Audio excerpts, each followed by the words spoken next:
Hey guys, इस video में हम लोग देखते हैं, समझते हैं जावास्क्रिप्ट में वेरिएबल्स के बारे में। तो आइए स्टार्ट करते हैं और देखते हैं क्या है बेसिकली हमारा variable. So what is a variable? Basically a variable is a container for a value. Variable basically हमारे पास एक कंटेनर है वैल्यू को स्टोर करने के लिए। A variable is used to store data like age, name, gender, salary, etc.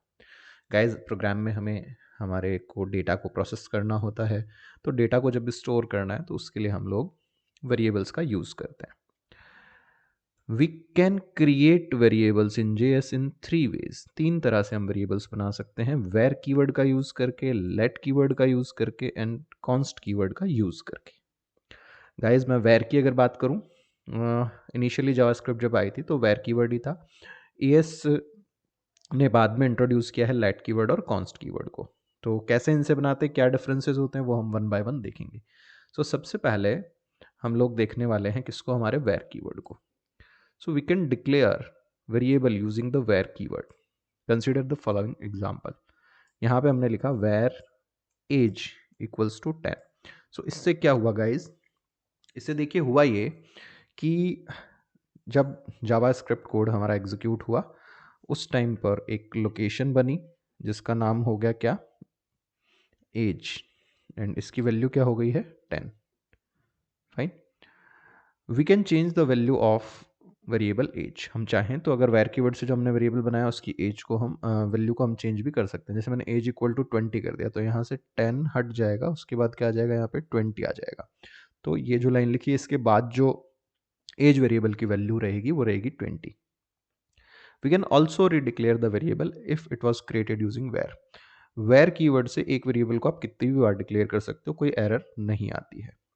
So guys आइए हम variables बना के देखते हैं और उनको मैनिपुलेट करके देखते हैं जावास्क्रिप्ट में। सो मैं सबलाइम टेक्स्ट शुरू करता हूँ।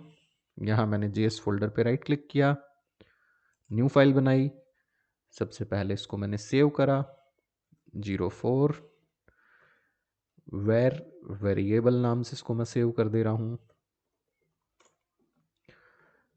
सो HTML स्टब हमने जनरेट कर लिया, वेरिएबल यूजिंग वेर, एंड हमने यहाँ पे हमारा स्क्रिप्ट टैग लगाया and just see var age बराबर 10।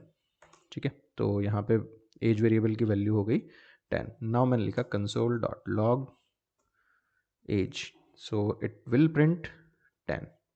ओके, नाउ मैंने रीअसाइन करा age equals to 20, so it will become 20, right. So अगर मैं यहाँ पे अभी प्रिंट करता हूँ कंसोल डॉट लॉग एज को, तो कंसोल विंडो में इसकी वैल्यू क्या आ जाएगी, हमारे पास 20 आ जाएगी। ओके गाइज, तो मैं इसको सेव कर देता हूँ, हम इसे रन करते हैं, ओपन इन ब्राउज़र। पेज पे कुछ भी आउटपुट नहीं आ रहा है क्योंकि हमने कंसोल डॉट लॉग का यूज़ किया है। तो लॉग को कंसोल को खोल लेते हैं, कंट्रोल शिफ्ट जे दबा करके हम लोग। सो दिस इज 10 एंड 20। अच्छा, इस कंसोल में ये एज वेरिएबल डायरेक्टली भी एक्सेस कर सकते हैं हम। लाइक मैंने सीधा लिखा एज और एंटर प्रेस किया यहाँ पे, so result is 20 and preview में भी हमें वैल्यू दिखाता है। मैं जब एंटर नहीं भी मार रहा हूँ तब भी ये देखिएगा आपको वैल्यू दिखा रहा है 20। एंटर मारोगे तो ये कंसोल पे प्रिंट ही कर दे रहा है। एंड यहाँ से भी हम इस वेरिएबल को मॉडिफाई कर सकते हैं। लाइक एज इक्वल टू मैंने कर दिया 30, सो एज की वैल्यू 30 हो गई है। अभी हमने कंसोल डॉट लॉग से प्रिंट कराया एज को, सो दिस इज अगेन 30। ठीक है, ये जो अनडिफाइंड आ रहा है ये इस कंसोल डॉट लॉग का खुद का आउटपुट है, मतलब खुद की रिटर्न वैल्यू है, एंड 30 इसने प्रिंट किया है। Okay, so this is var keyword, and हम चाहें तो इसको रीडिक्लेयर भी कर सकते हैं। लाइक मैंने वेर एज लिख दिया।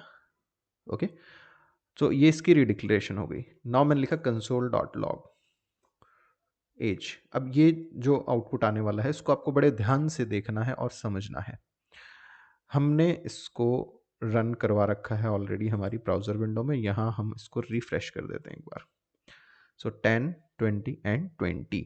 तो जब हम रीडिक्लेयर कर रहे हैं तो जो लास्ट वैल्यू थी वो इसके अंदर परसिस्ट कर रही है, एग्जिस्ट कर रही है। ओके, सो गाइज ये था हमारे पास वेरिएबल्स वेर कीवर्ड के